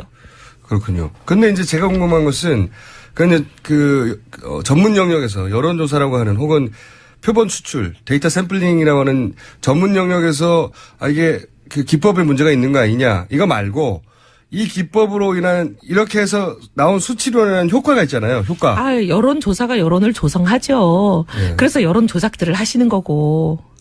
근데 이게 이제 의도가 있는지 없는지 그건 모르겠어요. 단순히 시간이 쫓겨서 부실한 여론조사였는지 아니면 정말 악의적인 의도를 갖고 한 건지는 알 수 그건 알 없지만 수가 없죠. 근데 언론들이 그걸 뭐 이렇게 대대적으로 정말 글자 하나가 숟가락만한 글씨를 이제 보고하는 거는 그건 좀 여러 가지 생각해야 하는 부분이 있죠. 제가 궁금한 건 그런 바른정당 내의 반응인 거죠. 그걸 보면서 혹은 이런 샘플의 왜곡을 보면서 바른정당 내에서 그런 거 같네 하는 거죠. 그런 거 같네. 네. 그런 거 같네는 그런 거는 뭐죠? 뭔가 의도가 있나 보네 이런 생각을 하는 거죠. 그렇게 이해한다. 네. 정치권에서는. 뭔가 이거 의도가 있는 거 아닌가? 이렇게. 그게 바른정당 내부의 분위기입니까? 뭐, 그 한 부분에 대해서는 제가 안 여쭤봐서 모르겠지만 몇 분들은 그렇게 생각해요. 그런데 이렇게 불리한 여론 지형입니다. 사실 이건 전통적으로 야권이 처했던 현실인데 불리한 여론 지형. 불리한 여론 지형과 그 낮은 지지율과 그리고 이제 그 갈라진 보수 1, 2 후보와 그리고 대구 TK에서도 유승민 후보가 가면 반기는 사람도 있지만 소위 이제 유승민 후보가 굉장히 괴로워하는 배신자 정서도. 그 세 분이요. 세 분 중에 두 분은 계속 동일인이 포항에 오시고 대구에 오시고 충청도까지 따라오세요. 동일인이요. 그래서 저희가 유승민 후보가 나타나기만 하면 가서 배신자라고 막 공격해요? 보니까 월급 받으시는 거 아닌가 그런 생각이 들 정도로. 예. 그래서 그 저희가 언론에 계속 잡히고 유승민 후보가 오면 막 배신자가 어딜 와서 하는 그 사람이 동일인이에요. 그래요? 네, 두 명이 계속 오세요. 그래서 저희가 이분을 접근 금지 가처분 신청을 할까까지 생각했어요. 특정 세력에 월급 주는 분이 아닐까 그런 생각이 들 만큼 정말 연리를 제껴놓고 생업을 제쳐놓고 어딜 가든 저희를 따라다니시는 어디 거예요. 가는지 어떻게 알고 따라오는 거죠? 누군가 정보를 주는 것 같아요. 언론에 저희가 이제 일정이 공개되니까 네. 언론을 통해서 정보를 받을 수 있죠. 일반인들은 그거 알기 어려운데. 예. 근데 이제 그러니까 제가 특정 세력에 월급 주는 거 아닌가 그런 의심까지 한다고 제가 말씀드리잖아요. 그러면 언론에 이제 유승민 후보 관련해서 특히 이제 TK 지역에 방문했을 때 꼭 따라붙는 게 환영받고 뭐 왔냐 하고 칭찬해주는 멘트가 있고 그 밑에 보면 그러나 언론에 꼭 한 줄 실리게 하는 거죠. 예, 일부가 두 명이에요. 일부 주민들은 예. 혹은 뭐 시장에 가면 시장 상인들은 배신자가 여길 왜 왔냐며 격렬하게 등등등으로 멘트 꼭 따지는 그 멘트를 만들어내는 사람이 정해져 있는 거예요? 네. 근데 또 놀라운 거는 지난번에 포항에 있는 죽도시장이나 제가 다른 데를 다 따라가 보진 않았는데 현장에 있는 우리 친구들이 공작이네, 공작. 얼굴 사진을 찍어서 보내줘요. 동일인이에요. 옷은 바꿔도. 근데 이제 문제는 이제 제가 포항 죽도시장은 따라가 봤어요. 예. 근데 거기서는 이런 얘기들을 또 막 멀리서도 후보가 저기 멀리 지나가는데 큰 소리로 이런 얘기를 하세요. 바른 소리 한 사람 복 받으이소이 이런 얘기들 많이 하세요. 그런 분들도 있겠죠. 네, 그러니까. 근데 저는 이제 물론 유승민 후보를 좋아하는 사람도 있고 좋아하지 않는 사람도 있을 수 있어요. 특히 지역이라 하더라도. 근데 항상 언론에 등장하는 그 멘트의 주인공이 동일 인물인 줄은 몰랐어요. 네. 근데 그거 왜 언론에다가 문제제기 안 하셨어? 이 사람이라고 계속 따라다니면서 이런 걸 만든다고. 근데 언론은 또 재밌으니까 계속 써요 또. 근데 이제 그게 효과를 이게 TK 지역에서 유승민 후보가 비토당하는구나. 그런 이미지를 만들어주고 그리고 이제 역밴드 효과죠. 그러니까 이 사람은 나는 좋아하지만 다른 사람들은 싫어해서 안 될 사람이니까 표를 주면 안 되겠다는 사표 심리도 발동시키고. 언론에다 그럼 저희가 보도자료를 내야 되겠네요. 내야 되죠. 이런 일은. 네. 이거 의도가 분명한 건데. 근데 저희는 이제 그분이 소리 지른 건 사실이니까. 소리 지른 건. 소리 지른 건 사실이라 그 보도를 문제 삼을 생각은 안 했어요. 이거는 왜인지 다시 한번 여쭤볼 수밖에 없습니다. 뭐냐면 유승민 후보가 저희 뉴스공장에 왜 이렇게 안 나오시는지. 이제 나오실 때가 됐는데 이러다가 만약에 연대 후보 사퇴라도 하면 한 번도 못 타보고 끝나겠어요. 제가 그런 질문을 드린 이유가 그 유승민 후보의 저는 지금 지지율이 치고 올라가지 못하는 이유 중에 하나하고 연결된 게 아닌가 싶어서 말씀드리는 건데 이제 유승민 후보가 계속 TK에서의 배신자 소리 이렇게 이제 알바 혹은 공작원이 따라다닐 정도의 그거에 대한 스트레스를 받으시잖아요, 실제로. 네. 그래서 더더욱이 거기 가서 그게 아니라는 걸 설명하고 싶어 하시잖아요. 네. 근데 그거를 유승민 후보는 설명하고 싶어 하는데 그게 유승민 후보의 발목을 붙잡고 TK에 머물게 만들어요. 그러다 보니까 예를 들어서 이런 그 뉴스공장 같은 데 나와가지고 인터뷰를 하는 것이 본인의 배신자의 이미지를 더 강화시킬까봐 그러시는 게 아닌가 물어봐 주세요. 이런 1급 참모를 저희가 일찌감치 모셨어야 되는데.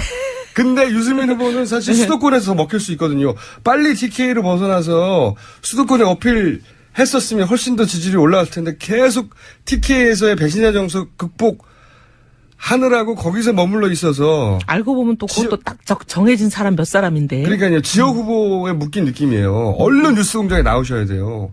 굉장히 좋은 제안인데요. 네. 솔깃하지 않습니까? 네, 상당히 1급 참모로서 저희가 영입해도 될까요? 그건 안 되고요. 그래서 안타까워요. 물론 유승민 후보를 인터뷰해보고 싶은 것도 있고 뉴스공장 청취자들과 만나게 해보고 싶은 것도 있지만 유승민 후보 자신도 TK를 벗어나서 훨씬 더 광범위한 지지를 받을 수 있는 정치인인데 지지율이 2% 막 3%, 1%대에 머무는 게 그 이유 그런 전략이 실패도 있지 않나 하는 생각이 드는 거죠. 근데 이제 그런 이유보다는 제가 보기에 이 구도, 소위 바람, 이번 선거는 완전히 진짜 양극단으로 쪼개져가지고 물론 그런 것도 있는데요. 쓰나미에는 누구도 장사가 없는 것 같아요. 자, 그러면 다음 주에는 꼭 나오는 걸로 유승민 아, 벌써 후보. 시간이 다 됐네요. 꼭 네. 같이 손을 잡든 어떻게 해주세요. 해볼게요. 예. 아, 다음은 본선 들어가기 때문에 쉽지 않을 텐데요. 이현 의원이었습니다. 감사합니다. 자, 본격적인 대선 전국입니다. 네. 해서 저희가 긴급하게 만든 코너인데요. 이 전국에서는 여론조사 수치 자체가 사실은 뉴스죠. 이 여론조사에 관해서 이제 말들이 많습니다. 해서 저희가 여론조사 전문가 두 분을 아예 모시고 두 분의 관점이 조금씩 다른 두 분을 저희가 굳이 어렵게 선별하여 모셨습니다. 두 분을 모시고 여론조사의 문제점 그리고 여론의 향배 혹은 각 후보의 장단 여론조사 전문가가 보는 앞으로 짚어가 보겠습니다. 박시영 윈지코리아 컨설팅의 부대표 나오셨습니다. 안녕하십니까? 안녕하십니까. 반갑습니다. 박시영입니다. 네. 체중이 저랑 비슷해 보이십니다. 그리고 맞은편엔 이상일 아젠다센터의 대표님 나오셨습니다. 안녕하십니까? 네, 안녕하세요. 네. 참고로 두 분은 전국을 좀 다르게 해석하는 분이라는 걸 일단 말씀드리고요. 최근 여론조사들이 뭐라고 표현해야 합니까? 널뛴다고 표현해야 되나? 아니면 도대체 어디에 기준을 잡아야 될지 모를 정도의 네. 똑같은 시기에 비슷하게 한 여론조사 같은데 차이가 크게 나지 않습니까? 그죠? 우선 두 분이 파악하시는 최근의 여론조사 중에 문제가 좀 있긴 있다 하는 게 있을 수 있고 이건 기법의 문제일 뿐 원론적으로는 문제가 없는 여론조사다 하는 여론조사도 있을 수 있지 않습니까? 네.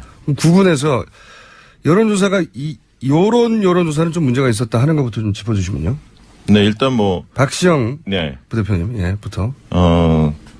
내일신문이 디오피니언과 조사했던 것이 그 조사 결과가 예. 좀 튀는 결과가 당시에 좀 도출이 됐는데. 처음으로 양자 대결에서 안철수 후보가 문재인 후보를 이긴다고 발표되었던 그래서 화제가 됐죠. 네, 그 조사 결과가 문제가 좀 됐던 이유는 쟁점이 됐던 이유는 당 지지도 예. 민주당 지지도가 현격하게 낮게 나왔었습니다. 20%대가 나왔죠. 예, 다른 유사 기간 내 조사했던 거에 비하면 거의 15%에서 20% 정도가 낮게 나왔기 때문에 예. 왜 그런가 이렇게 들여다봤더니 그러니까 지금 문제 삼으시는 거는 안철수 후보와 문재인 후보의 양자 대결에서 안철수 후보가 처음으로 이긴 걸로 발표된 게 그 지점이 아니라 네.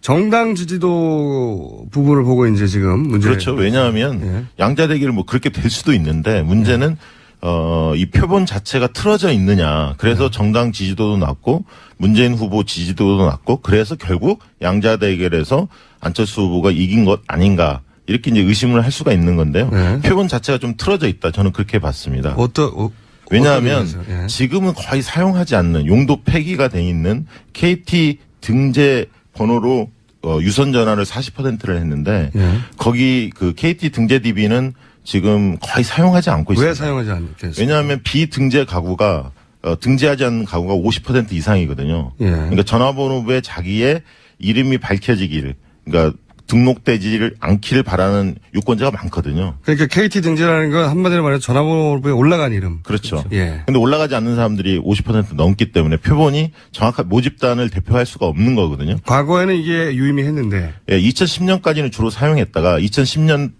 때 지방선거 때 한명수 오세훈 때 예. 이게 여론조사 자체가 한 20% 차이가 났었거든요. 근데 실제 개표해 보니까 0.8%밖에 차이가 나지 않았습니까? 그러다 보니까 이 방식이 잘못됐다. 이렇게 이제 반성을 하고 그 뒤에 RDD 방식으로 이렇게 바꿨거든요. 이미 무작위로 전화를 거는 방식으로 그렇게 바뀌었는데 갑자기 뜬금없이 과거의 조사 방식을 이번에 고집을 했기 때문에 내일신문이 갑자기 이 조사 결과 상당히 튀는 조사 결과 도출이 됐습니다. 이상일 대표님은 어떻게 보세요? 그 대목에서.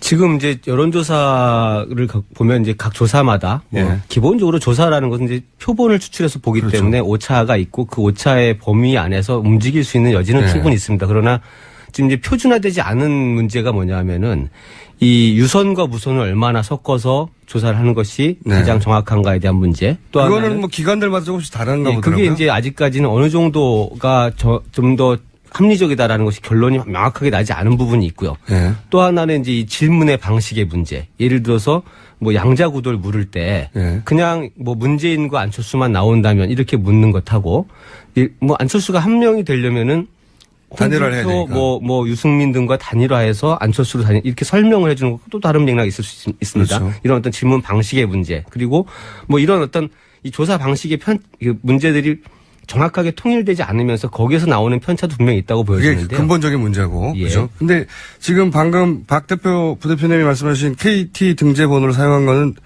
실제 여론조사 전문기관에 보기에는 이게 최근에는 거의 사용하지 않는 방식입니다. 왜냐하면 이 KT 전화번호 조금 더 설명드리면 예전에는 그 인명 전화번호부라는 거 보신 적 있을 거예요. 공중전화부 수를 그렇죠. 기억하시는 예. 분들. 두꺼운 책. 그 예. 당시는 전화를 등록하면 다 자동적으로 등재가 되고 아하. 굳이 나를 거기서 빼달라고 신청하는 경우에만 등재가 안 됐거든요. 그래서 아하. 상당한 수의 그 대부분의 전화번호가 등재가 돼 있었고 그 속에서 저희가 전화번호를 추출했었는데 네. 지금은 그런 구조가 아닙니다. 그러다 보니까 또 유선전화 안 쓰는 분들도 많고 그렇죠. 이 등재율이 거의 절반 이하로 떨어진 지가 오래됐기 때문에 유선전화번호 등재번호만 갖고 전화를 하는 경우는 거의 없는데 그 방식을 사용했다는 건 조금 납득하기 어려운 부분이 좀 있습니다. 그건 네, 두 분 왜냐하면 모두 동의하시는군요. 네, 언론에서 지금 하고 있지 않거든요. 그 방식대로.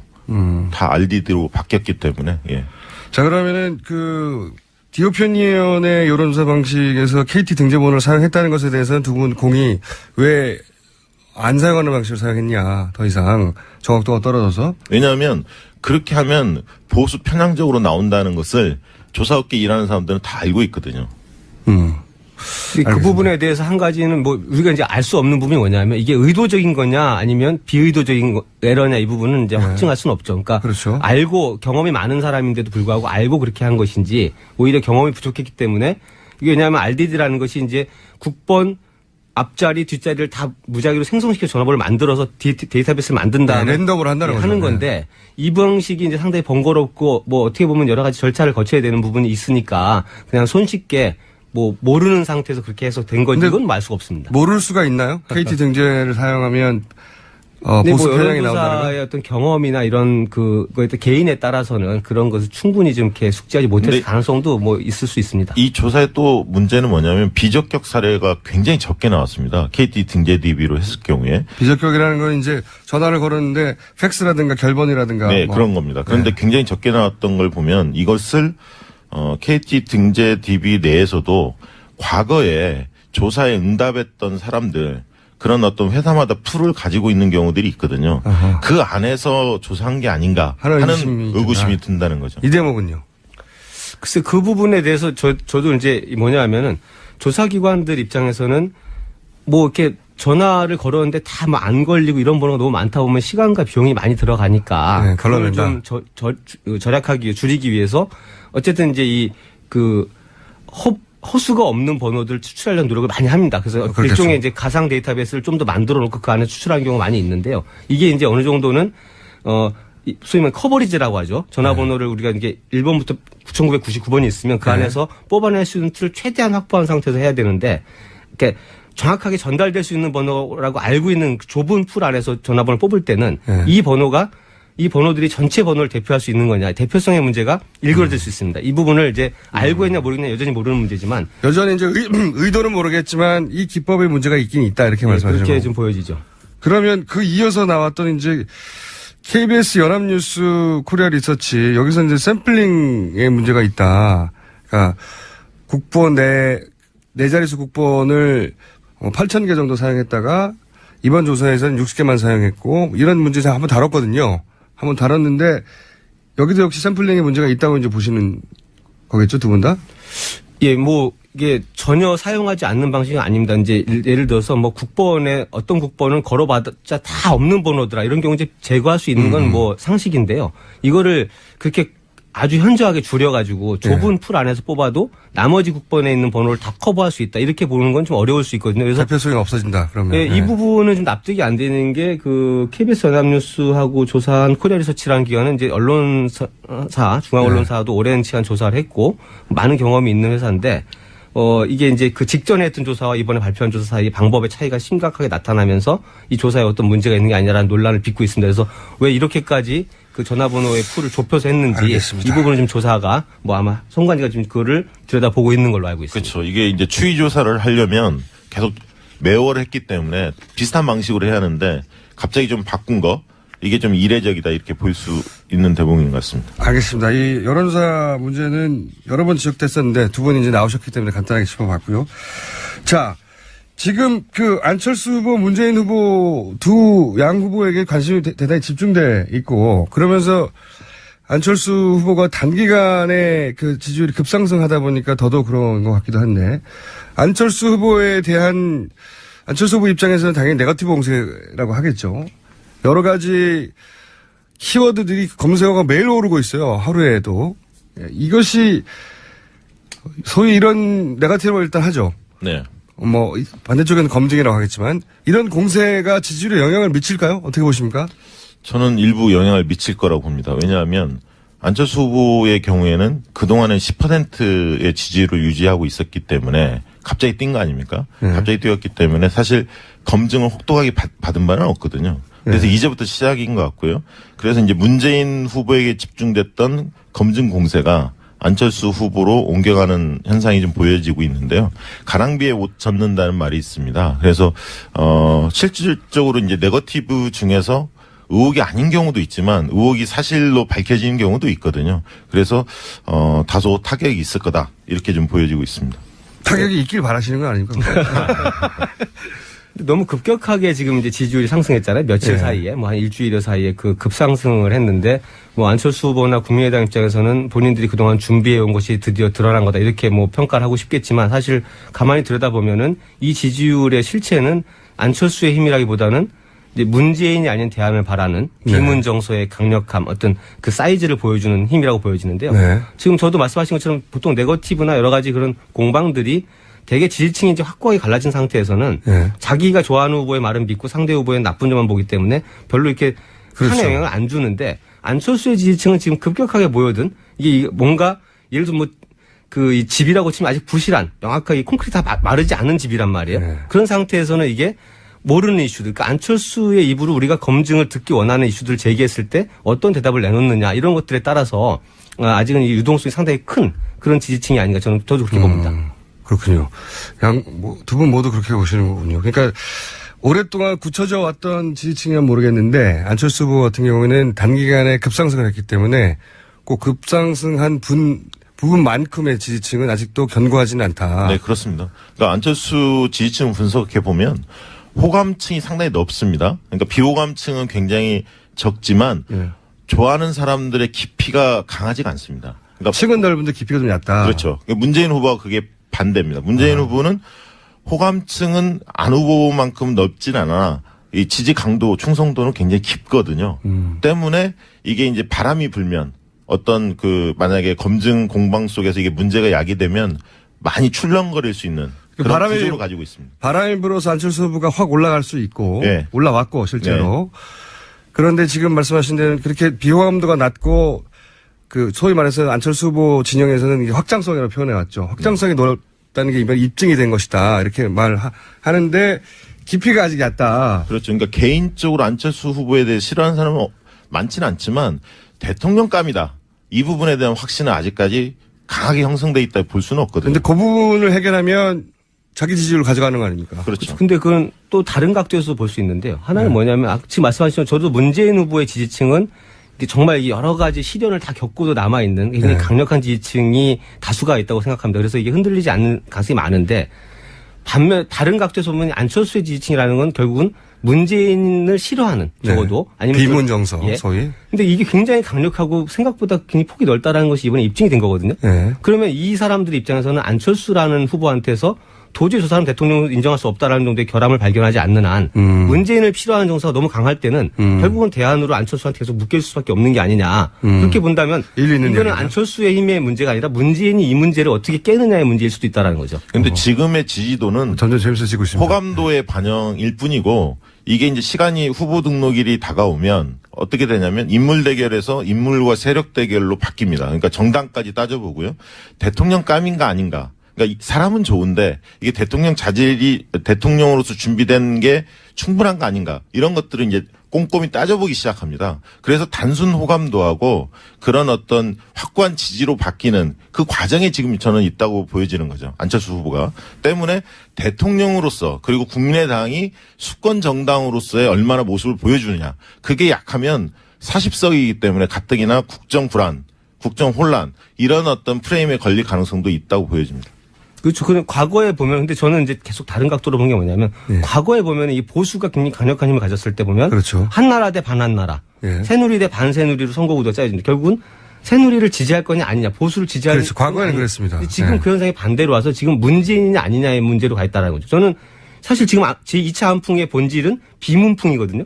그거는 과거에 반기문으로 나타났었고, 경선 과정에서 안희정으로 나타났었고, 뭐 이런 식으로 이제 흘러와서 지금 안철수한테 가 있는데, 결과적으로는 이 40%라는 틀에 갇혀있는 문재인 후보가 주는 불안감 내지는 어떤 뭔가 그 중도나 보수층한테 주는 막연하다고 볼 수도 있습니다만 어쨌든 그런 불안감들을 깨거나 뭔가 그걸 깨지 못했을 때 이 사람들은 적어도 문재인이 아닌 대안을 찾기 위해서 지금 자발적으로 모여든 거잖아요. 그렇죠. 그러니까 이게 안철수 후보에 대한 검증 과정이 필요하고 그 속에서 여러 가지 지지층 변화가 나타날 수 있다는 점 동의하는데 그게 어쩌면 아주 강력한 이슈가 아닌 경우에는 오히려 이런 어떤 이 다른 대안, 문재인 이외의 대안을 찾는 이 힘이 예상보다 굉장히 강하다라는 것이 저는 지난 일주일간 보여진 거라고 보이고. 그러니까 안철수 후보에 대한 충성도는 약하지만 비문 정서가 워낙 강하기 때문에 떠나질 못한다는 거죠. 그렇죠. 이걸 지켜낼 수도 있다라는 떠나지 거죠. 못한다. 그 부분에 있어서 예를 들면 문재인에 대해서 불안감보다는 제가 볼 때는 거부감이거든요.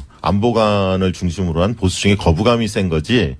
불안의 요소는 오히려 문재인보다 안철수가 더 강할 수도 있다. 그것은 아까 말했듯이 본선 국면에 지금 후보 등록일 접어들면 이제 40석 가지고 국정을 운영할 수 있냐. 누구랑 손잡을 건데 이게 민주당 쪽이냐 아니면 보수 세력이냐. 이런 부분들에 대해서 계속 요구를 받을 거고 그 부분에 대한 답을 해야 합니다. 때문에 안철수 후보가 정치적 리더십이 강고하지 않기 때문에 그걸 과연 소수 정당으로서 이 국정을 안정적으로 운영할 수 있는 뭔가 정치력이 있느냐 이 부분들에 대한 답을 요구받게 돼 있거든요. 때문에 불안의 프레임은 문재인 것이 아니라 안철수로 옮겨갈 가능성이 있다. 저는 그렇게 보고 있습니다. 그 양쪽의 불안감이 충돌하는 거죠. 안철수의 불안감은 뭐냐 말씀하신 것처럼 저도 정체성의 논란, 구도의 논란 굉장히 강화될 거라고 봅니다. 과연 안철수의 정체성은 뭐냐? 그다음에 뭐 보수와 손을 잡는 거냐 아니냐? 정말 정권 교체라고 말할 수 있는 거냐? 이런 어떤 싸움도 벌어지겠지만 그 속에서 무엇을 내놓느냐에 따라서 상당히 이제 유동성이 있는데요. 또 한쪽의 불안감은 뭐냐면 이 문재인 후보에 대한 아까 거부감이라고 말씀하셨는데 저는 뭐 그게 큰 차이가 없다고 보는데 뭔가 이렇게 많은 국민들이 느끼기에는 지지층이 아닌 분들은 이 문재인이 당선되면 예를 들어서 어떤 편가르기가 이루어질 것이다. 뭐 어떤 청산이 대대적으로 일어날 것이다. 복수가 이루어질 것이다. 이런 식의 어떤 불안감들을 주고 실제로 그게 왜 그러냐면 후보 개인의 문제가 아니라 저는 그동안 보여진 경선 과정에서도 예를 들어 문자폭탄 이런 것들이 주는 상처나 불안감도 굉장히 지지층 이외의 사람들한테 굉장히 크다라는 거죠. 이것들을 깨지 나도 저런 일을 당할 수도 있다. 그렇죠. 뭐 이게 이런 불안감. 그런 것들이 막연하지만 상당히 큰 불안감을 주고 있기 때문에 이 두 가지 불안감 속에서 어쩌면 차선을 선택하는 그런 어떤 표심들이 나타날 수 있죠. 자, 그럼 비슷한 얘기를 이제 충분히 한 것 같고요. 굉장히 수준 높습니다. 역시 여론조사 전문가에 나왔더니 수준이 재밌네요. 그런데 홍준표 후보, 여기서 이제 계속 홍준표 후보 변수를 빼고 얘기했는데, 홍준표 후보가 자신의 힘으로, 자신의 지지를 끌어올리면 이 구도가 또 균열이 생기는 거 아니겠습니까? 이 가능성은 어떻게 보세요? 저는 조금 있다고 봅니다. 그러니까 크진 않은데 TV 토론이 영향을 미치겠죠. 그리고 유승민, 홍준표에 대해서 약간 중간에 고민하는 층들이 홍준표 후보 쪽으로 옮겨갈 가능성이 저는 있다고 봅니다. 그러니까 대구 경북을 중심으로 아직 그 조사를 해보면 유보층들이 60대가 좀 많고요. 영남권이 꽤 많습니다. 반면에 또 20, 30대도 유보층이 많이 나오는데 다자구도를 해보면. 그래서 그 영남에 아직 표심을 결정하지 않았던 고 연령층들이 홍준표 후보 쪽으로 단기에 조금 몰려갈 가능성이 있습니다. 그래서 지금보다는 홍준표 지사가 한 2%에서 한 4, 5% 정도로 뛸 가능성이 저는 있다. 이렇게 보고 있습니다. 본격적으로 TV 토론이 벌어지면 네, 그렇죠. 어떻게 보십니까? 저도 지금 이제 보수층이 아직 확고하게 마음을 정한 건 아니라고 보이거든요. 지금 이제 뭐 상당수가 유보하고 있거나 안철수 후보한테 좀 쏠려 있지만, 그러나 이제 이 뭐 홍준표 후보의 힘이기도 하고, 그다음에 보수 자체의 고민이기도 할 텐데, 과연 대선에서 영남 보수 정당 두 개를 다 버리고 야당을 지지해서 어떤 차악을 택하는 것이 그 이후에 어떤 결과를 가져올 것이, 여기에 대한 어떤 이 논란들이 충분히 앞으로 벌어질 거고, 그 속에서 결국은 그래도 뭐 대세는 아니더라도 보수 정당을 지켜내는 것이 그 이후의 미래를 위해서 나은 게 아니냐, 이런 부분 충분히 있을 수 있거든요. 이번 대선은 어쩔 수가 없고 차라리 보수 정당을 기본을 지켜놓자, 뭐 이런. 예를 들어서 정말 유의미하지도 않은 수준의 득표율로 끝났을 때 과연 그 이후에 정당이 어떻게 살아갈 수 있을 것인가, 이런 고민들. 그다음 그 이후에 뭐 박근혜 전 대통령을 지지하는 쪽에서는 누가 도대체 박 전 대통령을 지킬 건데, 이런 어떤 문제들 이렇게 봤을 때 과연 보수가 지금처럼 이제 문재인이 아닌 대안을 위해서 안철수한테 전폭적으로 지지를 끝까지 보낼 거냐, 아니면 보수를 살리는 길에도 일부 나올 거냐, 이 부분이 아직 결정되지 않았다고 보고, 저는 이제 홍준표 후보가 그동안 이제 도지사직 유지하느라고 본격적인 행보를 못했잖아요. 이제부터 아마 그 상당히 강력한 공격력을 선보일 개인 플렉 워낙 강하신 분이라. 뭐 충분히 어느 정도는 보수층의 재결집이 뭐 큰 규모는 아니더라도 일어날 수 있다고. 그러면 그 선은 어느 정도 선이 될까요? 홍준표 후보가 몇 %를 넘었을 때 이 판 자체에 영향을 미칠 것이다. 그러니까 그 점에 있어서 가장 중요하게 우리가 봐야 할 지점이 뭐냐면, 왜 이렇게 격조가 높죠, 토론이 오늘? 이번 주에 토요일, 일요일 날 대거 언론사들이 조사를 할 겁니다. 다음 주 이제 선거운동이 시작되는데 17일부터 그때 일제히 발표를 할 건데, 이때 과연 안철수 후보가 지금 정점을 찍었는데 약간 조정 국면이 될 가능성이 있습니다. 그래서 만약에 문재인과 안철수의 격차가 얼마나 날 거냐. 만약 5%포인트 정도 다자구도에서 만약에 차이가 난다. 그래서 안철수 후보가 약간 조정기를 거쳐서 약간 하락 국면에 탄다. 이러면 홍준표 지사가 도약할 가능성이 좀 더 커지는 거죠. 공간이 열리는 이번 주가 굉장히 중요하다. 예. 그 과정을 보면서 보수층의 유권자들이 좀 판단하지 않을까, 그렇게 생각합니다.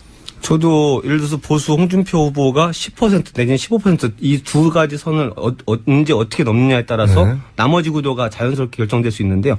예를 들면은 지금 이제 문재인 안철수의 싸움이 격화됐을 때 과연 강력한 진보층은 어떤 선택을 할까? 예를 들면 반대로 심상정 후보한테 갈 수도 있습니다. 좀 더 선명한 그 진보 노선을 걷는. 그럼 결국 보수와 가장 왼쪽에 있는 진보가 15에서 20% 가져간다는 얘기는 문재인과 안철수가 나눌 수 있는 표가 80%라는 얘기거든요. 여기에서 이제 굉장히 박빙의 싸움이 벌어질 수도 있고, 결국 보수가 몇 %를 끌어모으느냐에 따라서 이것이 이제 판이 결정되는, 반대로 볼 수도 있죠. 안철수 그 문재인의 대결 구도에서 오히려 홍준표 후보가 얼마를 해내느냐를 지켜보는 게 제일 중요한 변수일 수도 있겠습니다. 그렇죠. 이 상관관계는, 역상관관계는 결국 안철수와 홍준표 사이에서 일어날 가능성이 많은데요. 이제 문재인 지지층이 어느 정도 고정화돼 있다고 본다면 결국 보수가 쏠렸던 것들을 얼마나 다시 중도로 쏠린 걸 얼마나 되찾아갈 것이냐, 여기에 따라서 안철수가 얻을 수 있는 표가 최대치가 결정되는 거죠. 한마디 보태면 이 문재인 후보가 지금 40% 박스권에 갇혀 있는데요. 이 5% 올리는 게 굉장히 중요합니다. 사실은 45%로 안정적으로 도달을 하면 이 판 자체가 새로운 국면으로 열릴 수도 있습니다. 왜 그렇습니까? 그렇게 된다면 안철수 후보의 차이가 7% 이상 차이가 벌어진다는 걸 뜻하는 거거든요. 45%를 찍으면.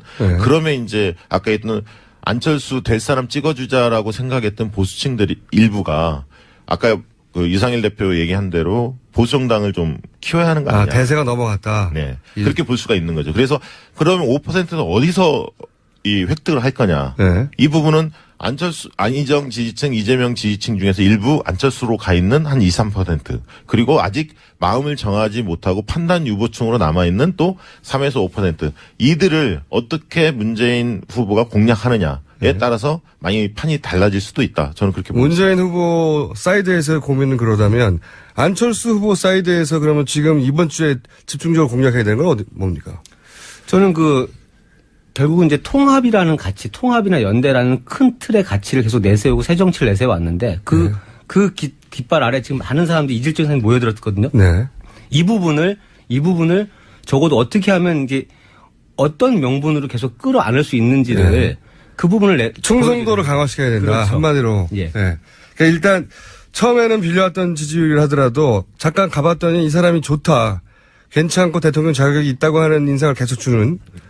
그게 적어도 예, 그렇죠. 이제 지금은 자발적으로 보여준 지지층인데 이거를 적어도 후보나 정당이 우리는 그럼 지지하는 분들한테 무엇을 줄 것인가에 대해서 내놓을 이제 때가 된 거죠. 이 부분이 많이 명확하지 않을 때는 상당히 흐트러질 수도 있는. 그게 이제 안철수 캠프의 딜레마인 것 같아요. 호남도 잡아야 되고 TK도 잡아야 하는. 그렇죠. 양손에 떡을 진 꼴인데요. 네. 좀 이질적인 조합이고요.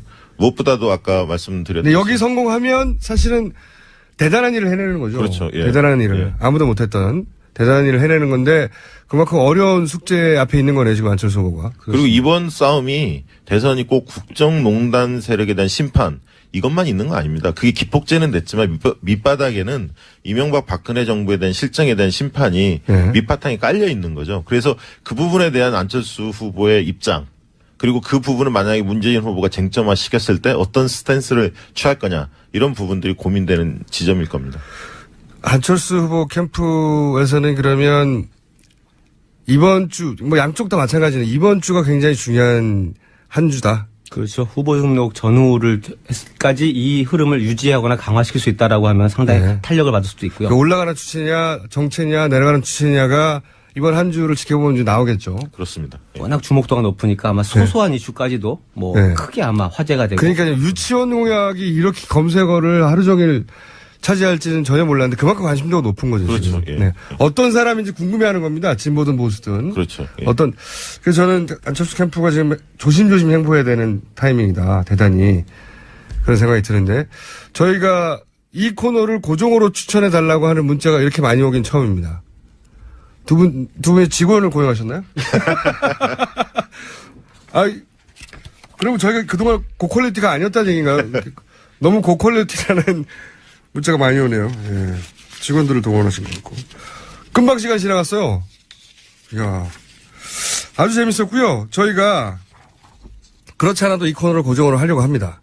예. 근데 마음이 급해서 제목을 못 정했어요. 예. 제목 없는 상태로 대선이 끝날 수도 있는데, 굉장히 고급한 분석이었습니다. 자, 오늘 모신 두 분은 박시영 윈즈코리아 컨설팅 부대표님, 감사합니다. 네. 이상일 아젠다 센터의 대표님이었습니다. 감사합니다. 감사합니다. 감사합니다. 다음 주에 또 뵙겠습니다. 자, 불친절한 AS. 우병우 전 민정수석의 영장 기각에 대한 문자가 많이 왔습니다. 오늘은 특히. 이러다가 박근혜 전 대통령 새 변호사가 우병우 전 민정수석 되는 거 아니에요? 예. 신선한 아이디어네요. 예. 그리고 이제 우병우 전 민정수석은 기각이 되고 고영태 씨는 긴급 체포되고 여기에 대해서 굉장히 많은 문자가 왔고요. 어떤 분이 이런 문자를 보냈습니다.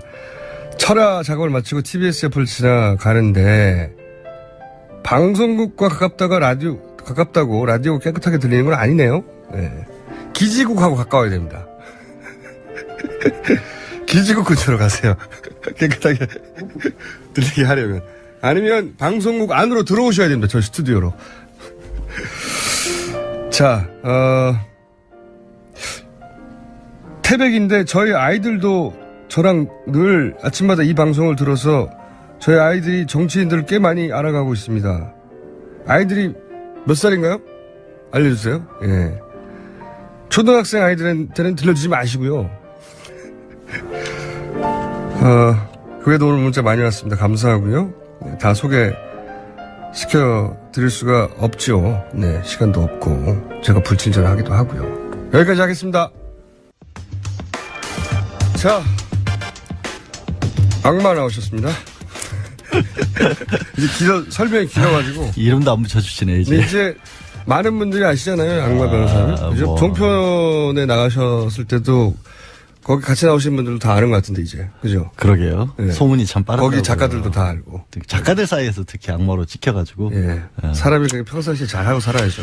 근데 그거 내가 잘못해서 그런 거예요? 그러면? 내가 잘못해서? 양지열 변호사님 나오셨고, 예. 오늘 양지열 변호사님이 딱 맞는 주제가 나왔는데, 영장 기각. 악마가 따로 있는 것 같아요. 저는 악마 축에도 못 껴요. 어디 무슨 발가락이 떼도 안 되지.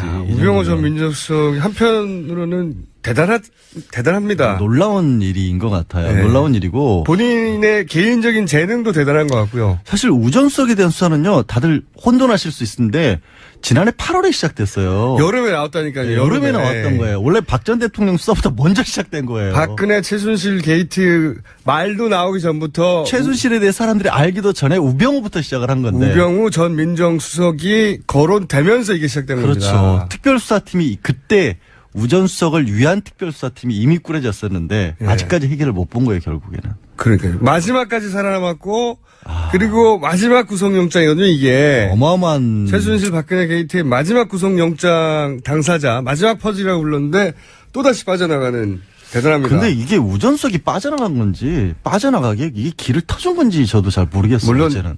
터졌다고 봐야 왜냐하면 정황이 아니겠는가. 오늘 법원이 영장을 기각을 하면서 내놓은 게 결국에는 법적으로 다툴 여지가 많다라고 했는데 명백한 게 없다는 거죠. 명백한 게 없다는 거잖아요. 이거는 그리고 이제 우전수석이 계속 주장했던 게 자기는 모르고 그냥 민정수석으로서 일을 했을 뿐이다. 최순실도 모르고 그러니까. 최순실에 대한 비보고를 받은 적도 없고 모른다. 나는 그쪽 아무것도. 그러니까 나는 K스포츠재단이 그렇게 한지도 모르고 미르도 그렇게 한 건도 모르고 아무것도 몰라요, 이분은. 그러니까 순수한 의도였다는 거죠. 악마가 아니라 순수한 사람이었다. 일만 열심히 했다. 애초에 박근혜 대통령이 딱 그렸던 그림.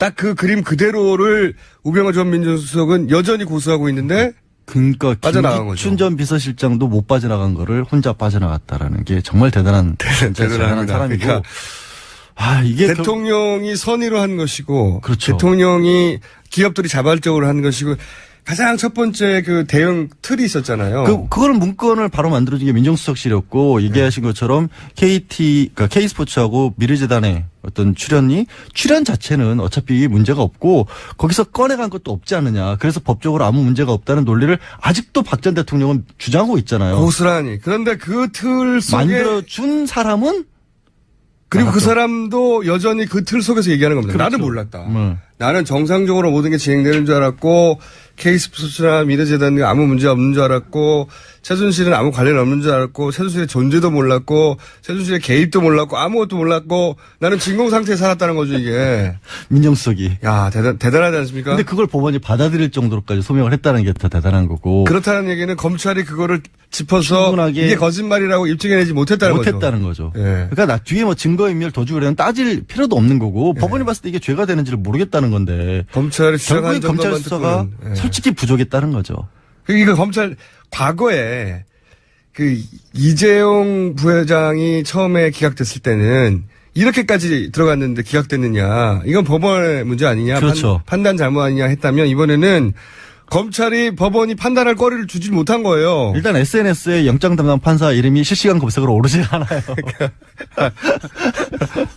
그게 뭐냐면, 그러니까 그냥 웃자고 드린 말씀이 아니라 이 언론을 통해서 알려졌던 여러 가지 사실들, 우 전 수석이 이른바 자기 밑에 특별감찰관 대통령 직속의 이석수 특별감찰관 말고 자기 그냥 부하라고 표현을 할게요. 네. 검찰에서 데려왔고 경찰에서 지원받고 세무 공무원들 데려와서 쓴 그 특별감찰관이 어떤 횡포를 부르는지는 알려졌잖아요. 네. 영장도 없이 사무실 수색하고 개인적으로 모욕감까지 주고 공무원들. 네. 일단 공정위 없는 데도 만든다고 하고. 없는 데도 만든다고 하고 이런 것들도 이게 그냥 민정수석으로서 일을 좀 지나치게 한 것밖에 안 된다라는 식으로 소명이 됐다라는 거거든요.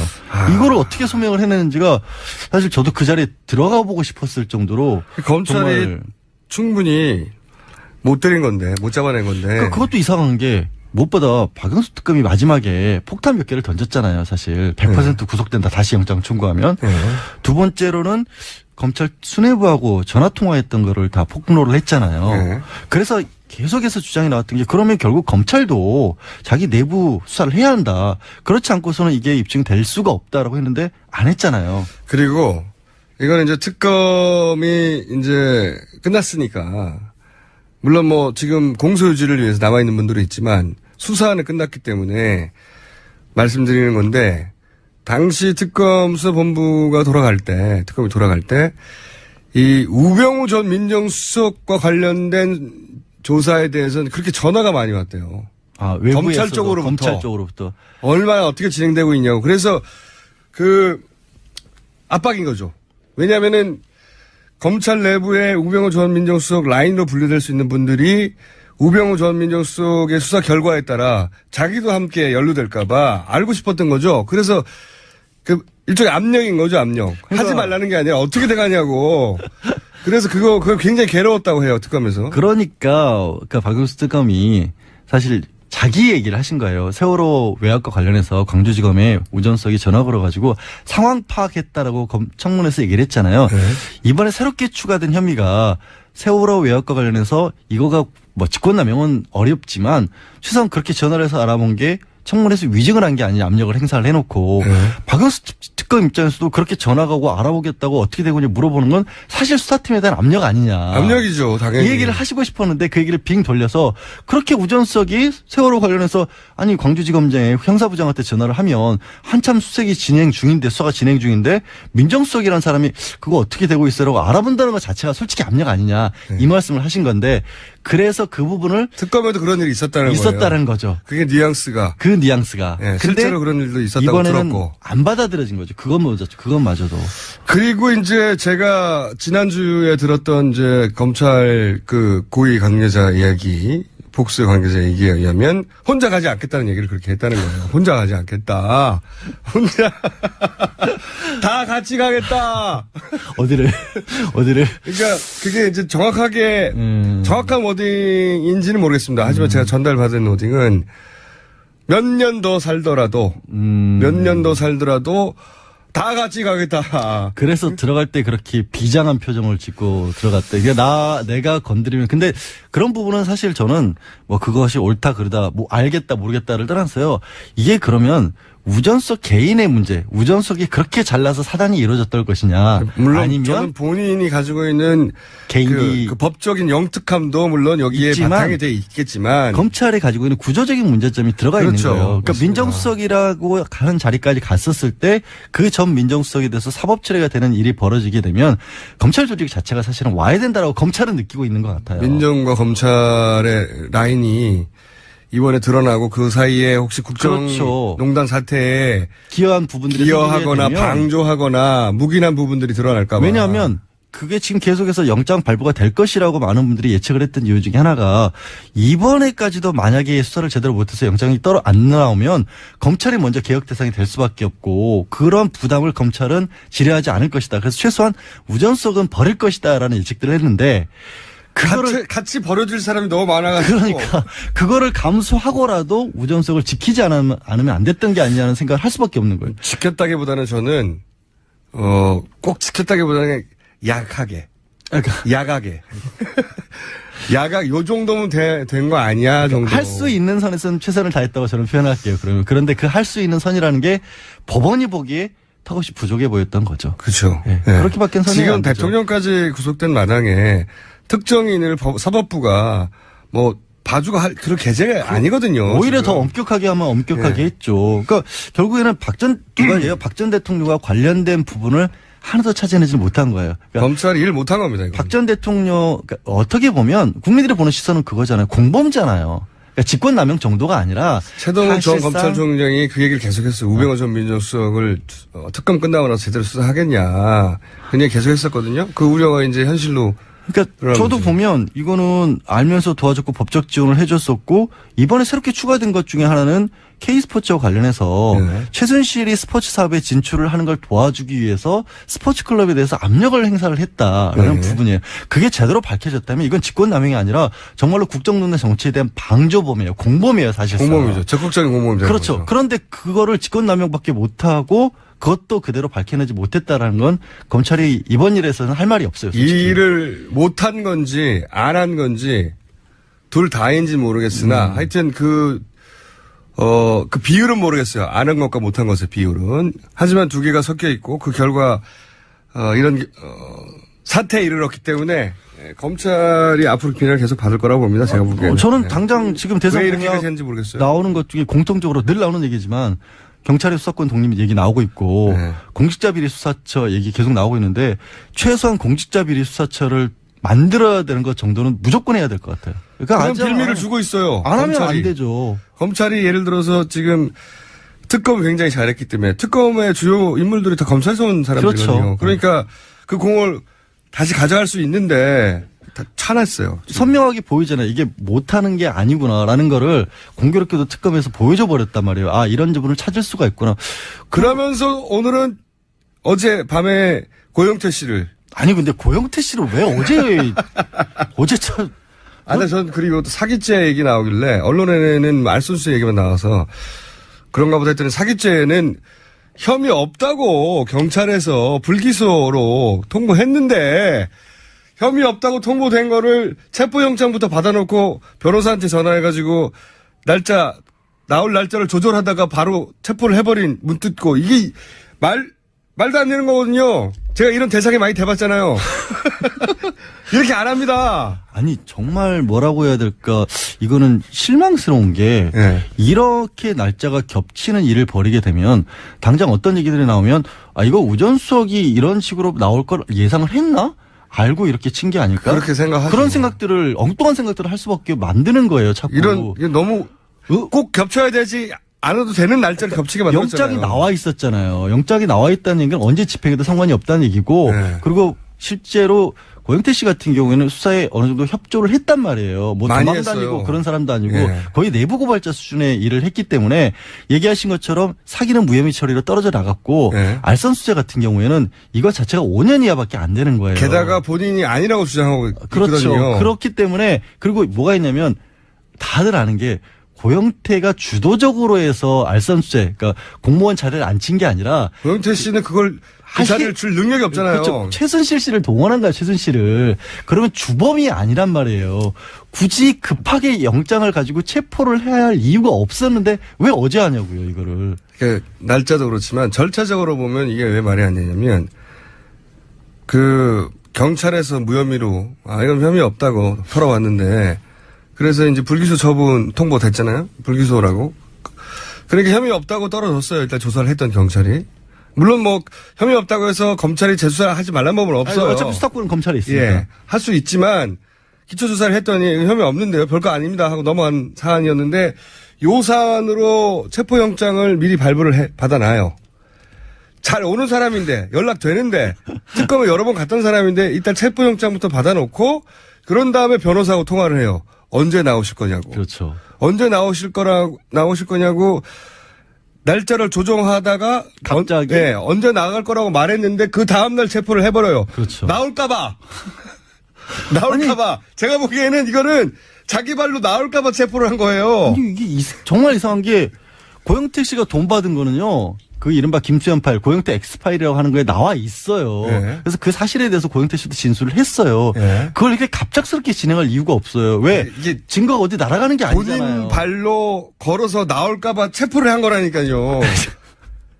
이렇게 생각하는 게 맞는 거예요. 변호사도 정해졌어. 검찰이 부르면 오던 사람이야. 특검에도 잘 오던 사람이야. 그리고 걱정스러운 게 그런데 날짜도 맞춰서 나온대. 이거 그냥 나오면 안 되는데 체포해야 되는데. 이렇게 된 거예요. 왜 저 진짜 다른 걱정이 뭐냐면 고영태로 인해서 이 모든 일이 발생했다는 음모론이 있었잖아요. 네. 지금까지 그거 주장하는 사람들이 있는데 네. 이런 식으로 법 적용을 해버리면 그거를 또 다시 그분들이 지키는 써먹을 거예요. 빌미가 되는 거죠. 해명을 충분히 해야 돼요. 그렇게 할 수밖에 없었던 이유가 뭔지를 검찰이 밝혀줘야 돼요. 그러니까요. 이 민감한 시국에 왜 이렇게까지 묘한 일을 양반님? 벌여요? 끝났습니다. 아 그래요? 당신의 시간은 끝났습니다. 양지열 변호사였습니다. 저는 김호준이었습니다. 내일 다시 뵙겠습니다. 안녕.